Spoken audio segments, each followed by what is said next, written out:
నియోజకవర్గం అనుబంధ సంఘాలు అలా రాష్ట్ర అనుబంధ సంఘాలు అందరూ కూడా రాష్ట్ర కమిటీ అందరూ కూడా పెద్ద ఎత్తున వైఎస్ఆర్ కాంగ్రెస్ పార్టీ నాయకులు కార్యకర్తలు అన్ని వార్డుల నుంచి పాల్గొని ఈరోజు కార్యక్రమం జయప్రదం చేశారు. మరి చంద్రబాబు నాయుడు గారు ఇచ్చిన హామీలన్నీ కూడా మనందరూ తెలుసు. సూపర్ 6 అని చెప్పి మరి సూపర్ 6లో కేవలం ఒకే ఒక పథకం తప్ప, ఆ పెన్షన్ పథకం తప్ప వేరే ఏ పథకం కూడా అమలు కావట్లేదు.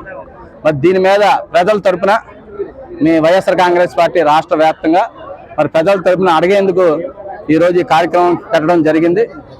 మరి పెద్ద ఎత్తున నాయకులు కార్యకర్తలు కూడా ప్రజల నుంచి కూడా మంచి స్పందన వచ్చింది. ఈరోజు మరి ఈ విధంగా ఈ సంవత్సరం కాలం 1,50,000 కోట్ల రూపాయలు అప్పు చేసి నువ్వు ఎవరికి ఏమిచ్చో, జగన్మోహన్ రెడ్డి గారి హాయంలో సుమారు 3 లక్షల కోట్లు అప్పు చేస్తే 3,50,000 కోట్ల కేవలం నేరుగా లబ్ధిదారుల అకౌంట్లోకి వెళ్ళేది.